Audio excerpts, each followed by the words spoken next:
Tonight, 9 Palestinians are dead and 20 wounded as Israeli forces continue their largest military action in Jenin camp in 21 years.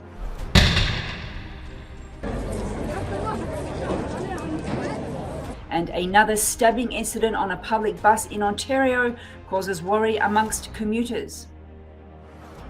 Later in the show, an interview with the CEO of the National Council of Canadian Muslims on how they are commemorating the 6th anniversary of the Quebec mosque shooting. Carpets at the mosque are green, and so we wear a green square to commemorate what happened at the mosque and also as a visible symbol of support. Assalamu alaikum and good evening. This is Muslim News Canada on Muslim Network TV. I am Catherine Bullock. Before we go into the news stories, if you want to be a part of our special news coverage on the anniversary of the Quebec mosque shooting, share a short video message on how to stop Islamophobia. Record a video message below 30 seconds and share it on our Facebook page with hashtag Muslim News Canada and hashtag Stop Islamophobia Canada. We will share the best 3 messages on our platforms. At least 9 Palestinians are dead and 20 others are injured in the Jenin refugee camp after a deadly attack by the Israeli army in the occupied West Bank. 4 of the injured are in critical condition. Israeli soldiers used live and metal ammunition and tear gas canisters to target the Palestinians. Tensions have been running high across the West Bank in recent weeks amid repeated Israeli raids to demolish homes or detain what they call wanted Palestinians. Palestinian President Mahmoud Abbas has declared 3 days of mourning for Palestinians who have lost their lives.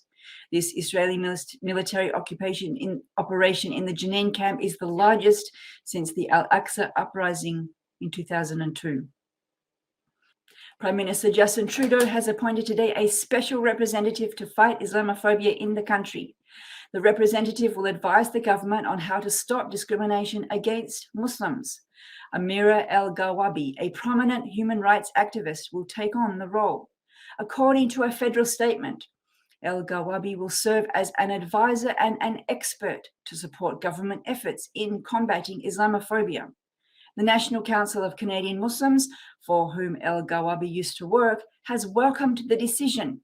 In a statement, the NCCM thanked all those who worked to bring about the office of the Special Representative on Combating Islamophobia. Canada is looking to donate 4 Leopard 2 tanks to Ukraine, a media source reports. The news comes after Germany announced a donation of 14 Leopard 2 tanks, and the US promised 31 Abrams tanks to fight Russia. Till yesterday morning, Prime Minister Justin Trudeau would not commit to donating tanks to Ukraine. However, experts believe Germany's recent announcement has put pressure on Canada to follow its allies. Ukraine has been asking for German-made tanks. Canada and its allies had these tanks but could not donate them to a third party before Germany's approval. A stabbing on a bus in Etobicoke, Ontario, yesterday has left a 16-year-old boy seriously injured. This is the latest in a series of attacks related to public transport in Toronto that have worried commuters. Toronto police say a teenager suffered serious stab wounds to his torso and legs in the attack. The victim was transferred to a trauma centre.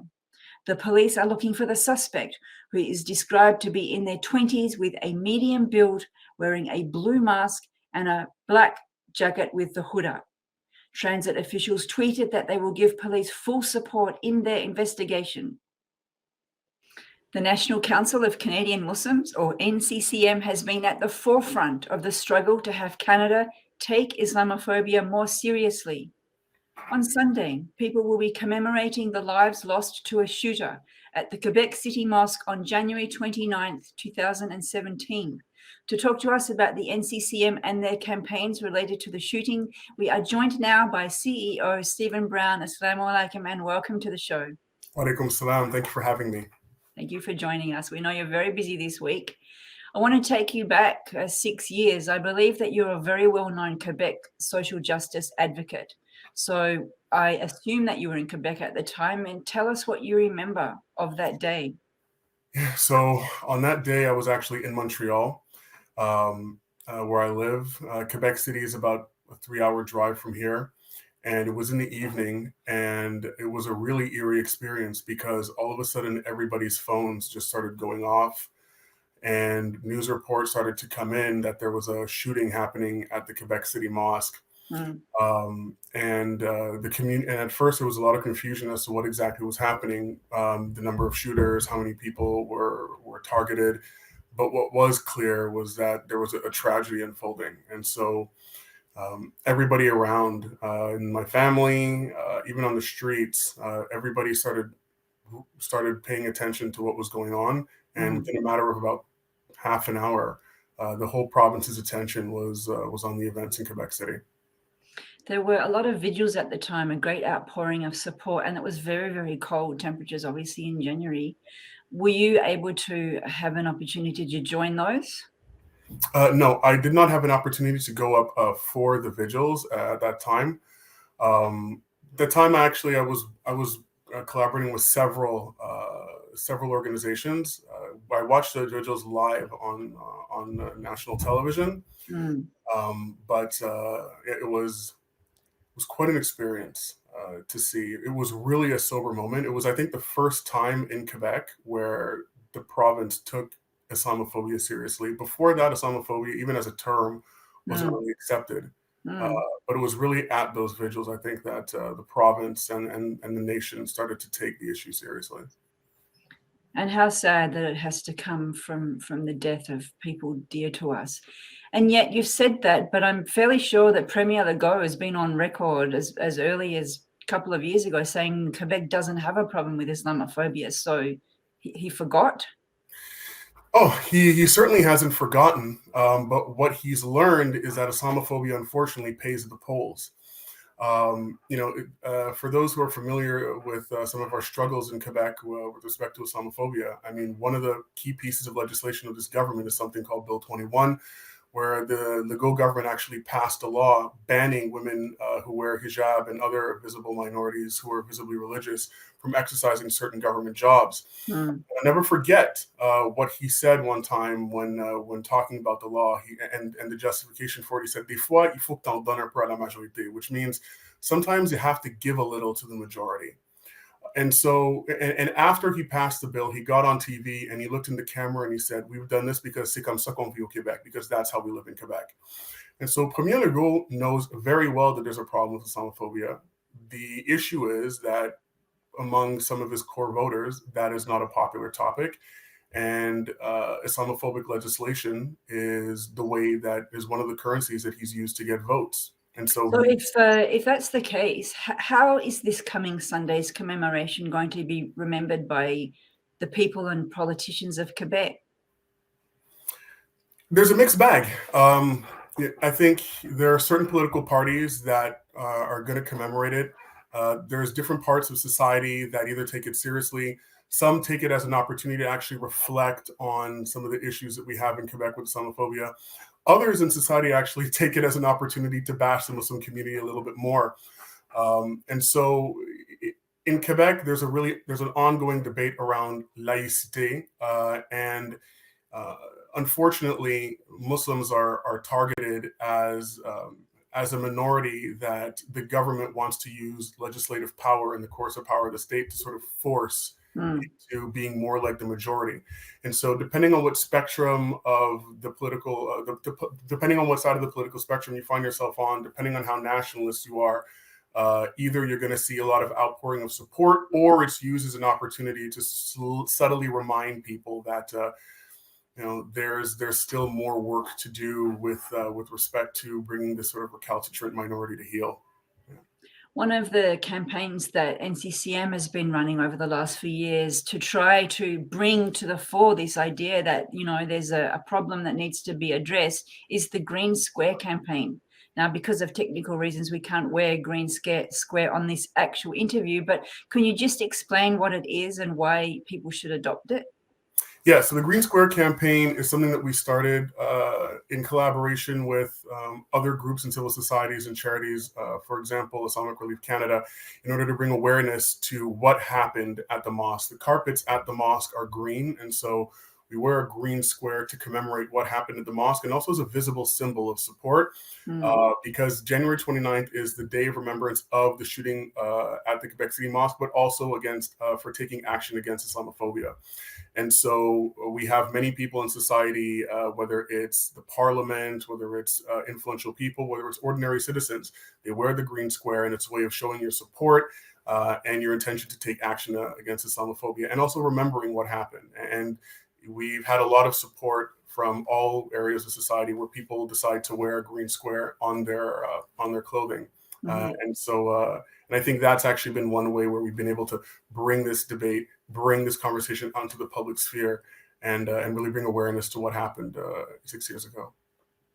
And do you find that this Green Square campaign has been picked up more by, let's say, ordinary people, or is it more from the political realm, or who's kind of picking it up the most? I would say it depends. In the political realm, especially in the federal on the federal level, it's been more picked up than on the provincial level. And I would say also ordinary people especially in and around Quebec. January 29th really has become an opportunity for people to voice their concerns about Islamophobia and talk about it. And so we've really seen, I think, ordinary people, but also influential people in civil society and in human rights groups, as well as in the education sector. A lot of schools use it also as an educational tool in order to teach kids about what happened. And so we've actually seen a really interesting pickup from all areas of society, but more focused, I would say, around especially Montreal and Quebec City. I think it's a new campaign, I might be wrong, is a letter writing campaign. You're asking Canadians to write to Prime Minister Trudeau to ask him to create a national fund for the victims of hate crime.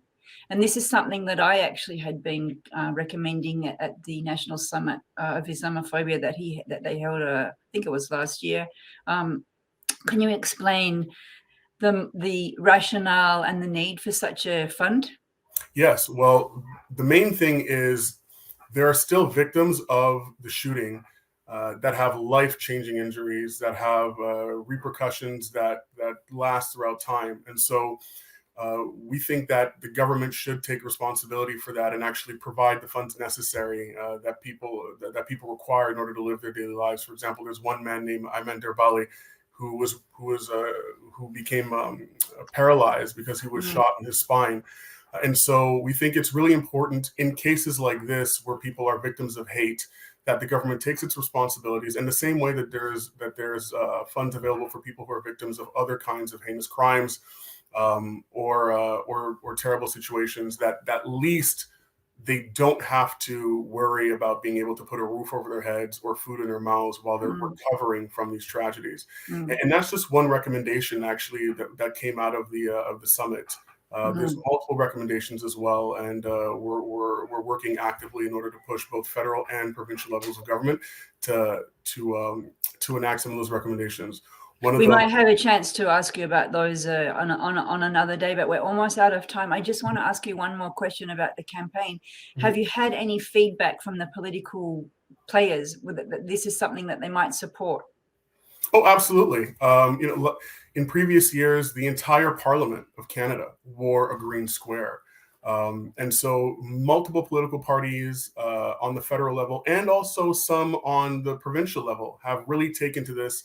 And it's something that they support, and they encourage other Canadians to wear the green square as well. So this is something that is actually gaining momentum. We think it's going to be bigger and bigger in future years to come. And I think it's really an opportunity for the entire country to come together and really have an important discussion about what needs to happen, because Islamophobia is real. It negatively impacts our community on a daily basis.